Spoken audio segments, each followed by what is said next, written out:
తెలంగాణ ఆంధ్రప్రదేశ్ ప్రజలకు summer alert. ఈసారి వేసవి మామూలుగా ఉండబోట్లేదు. భానుడు తన ప్రతాపాన్ని చూపించడానికి సిద్ధమయ్యాడు. రానున్న 3 నెలల పాటు 2 రాష్ట్రాల్లో సెగలు పొగలు తప్పవని భారత వాతావరణ కేంద్రం హెచ్చరిస్తోంది. ముఖ్యంగా ఏప్రిల్ మే నెలల్లో వడగాల్పుల తీవ్రత గత ఏడాది కంటే ఎక్కువగా ఉంటుంది అంటూ అంచనా వేస్తున్నారు.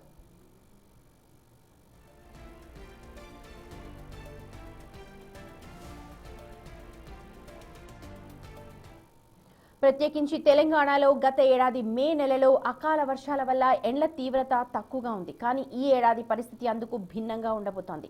వాతావరణ శాఖ అంచనా ప్రకారం ఎల్ నినో ప్రభావం లేదా వాతావరణ మార్పుల వల్ల ఉష్ణోగ్రతలు 40 డిగ్రీలు దాటే అవకాశం ఉంది. ముఖ్యంగా ఉత్తర తెలంగాణ, దక్షిణ తెలంగాణలోని జిల్లాల్లో వడగాల్పులు రోజు రోజుకి పెరుగుతూ ఆందోళన కలిగించే అంశమనంటున్నారు. మార్చిలోనే ఉష్ణోగ్రతలు 40 డిగ్రీల మార్కుని తాకడం రాబోయే ఏప్రిల్ మే నెలలకు తీవ్రంగా ఉంటాయంటూ సంకేతాలు ఇస్తున్నాయి. నేపథ్యంలో వాతావరణ శాఖ అధికారి శ్రీనివాస్తో మా ప్రతినిధి అంజుమా ఫేస్ టు ఫేస్ చూద్దాం.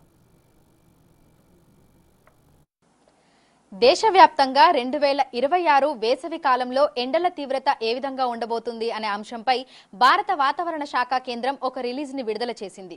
అయితే ఈ నివేదిక ప్రకారం తెలంగాణ రాష్ట్రంలో వేసవి కాలం ఏ విధంగా ఉండబోతుంది, ముఖ్యంగా మార్చి నెల ఎలా ఉండబోతుంది, ఏ జిల్లాలలో అధిక ఉష్ణోగ్రతలు నమోదయ్యే అవకాశం ఉంది అనేది తెలుసుకుందాము.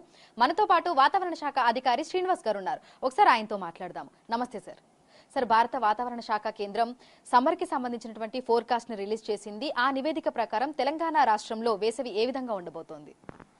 మనకి India meteorological department central office నుంచి మొత్తం దేశవ్యాప్తంగా సమ్మర్ సీజన్ ఎలా ఉండబోతోంది అన్నది అనాలిసిస్ కంప్లీట్ అయింది.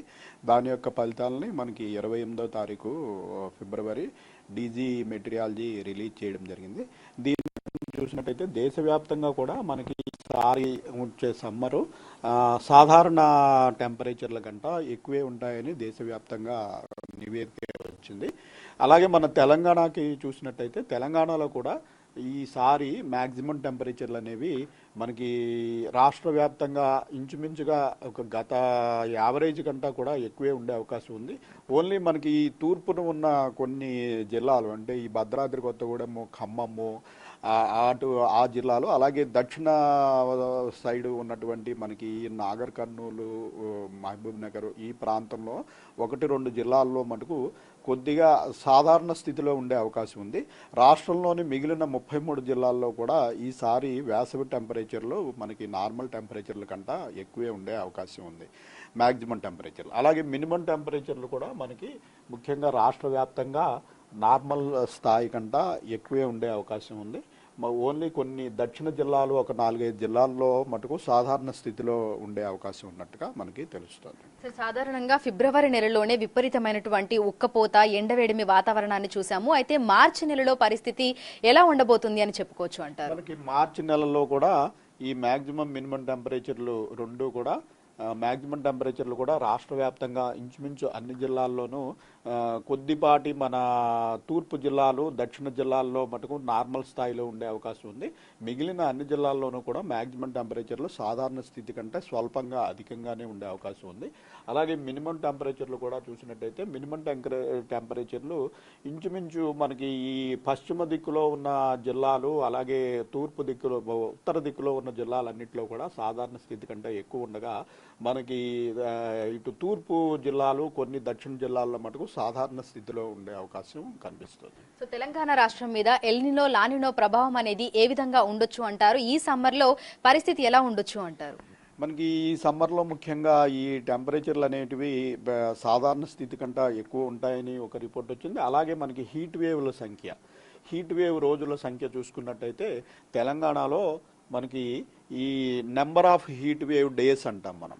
అంటే అసలు హీట్ వేవ్ అంటే ఏంటంటే ఒక ప్రాంతం యొక్క టెంపరేచరు ఆ రోజు 40 డిగ్రీల దాటి ఉండి లాంగ్ టర్మ్ యావరేజ్ అంటే గత 30-40 సంవత్సరాల యావరేజ్ కంటా కూడా 5 డిగ్రీలు ఎక్కువ ఉన్నట్టయితే మనం ఆ ఏరియాకి హీట్ వేవ్ ఏరియా అని మనము డిక్లేర్ చేయడం జరుగుతుంది. ఇవి హీట్ వేవ్స్ అనే డేస్ అనేవి ఎన్ని రోజులు ఉంటాయి అన్న దాన్ని బట్టి ఈ ప్రజారోగ్యం మీద అలాగే ఇతర చాలా విషయాల మీద దాని యొక్క ఎఫెక్ట్ ఉంటుంది. కాబట్టి number of heat wave days ఎన్ని ఉంటాయి అన్నదాన్ని కూడా ఫోర్కాస్ట్ చేయడం జరుగుతుంది.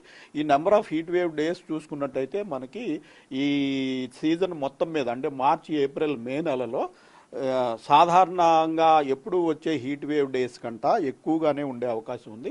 ముఖ్యంగా మనకి సదరన్ తెలంగాణలో కొంచెం మరీ ఎక్కువగా ఉండే అవకాశం ఉంది నెంబర్ ఆఫ్ డేస్. అయితే మార్చి నెలలో చూసుకున్నట్టయితే సాధారణ స్థితిలో ఉండే అవకాశం ఉంది. అంటే ఏప్రిల్, మే నెలలో మనకి ఎక్కువ హీట్ వేవ్ డేస్ తెలంగాణలో కొనసాగే అవకాశం ప్రస్తుతం కనపడుతుంది. సో ఈ ఏడాది తెలంగాణ రాష్ట్రంలో ఎండల తీవ్రత ఎక్కువగా ఉండే అవకాశం ఉన్నట్లుగా కూడా వాతావరణ శాఖ అధికారులు తెలుపుతున్నారు.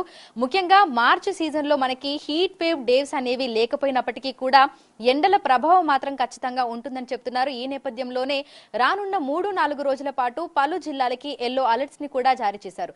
ఇక ఓవరాల్ గా చూసుకున్నట్లయితే కూడా తెలంగాణలో సమ్మర్ సీజన్ ఈ 3 నెలల పాటు కూడా ఎండల తీవ్రత ఎక్కువగా ఉండే అవకాశం ఉన్న నేపథ్యంలో ప్రజలు అప్రమత్తంగా ఉండాలని, బయటకు వెళ్లినప్పుడు తగు జాగ్రత్తలు తీసుకోవాలని కూడా సూచిస్తున్నారు. విడుదల రాజుతో అంజుమ, బిగ్ టీవీ, హైదరాబాద్. ఇక ఏపీలోనూ ఎండలు మండుతూ ఉన్నాయి. భానుడు అప్పుడే తన ప్రతాపాన్ని మొదలుపెట్టాడు. రాయలసీమలో నిప్పుల కుంపటి మొదలైంది. మార్చి మొదటి వారంలోనే సూర్యుడు సెగలు కక్కుతున్నాడు. ముఖ్యంగా ఉమ్మడి కర్నూలు జిల్లాలో ఉష్ణోగ్రతలు రికార్డు స్థాయికి చేరుతున్నాయి. ఉదయం 11 గంటలకే బయటకు రావాలంటే జనం వణికిపోతున్నారు.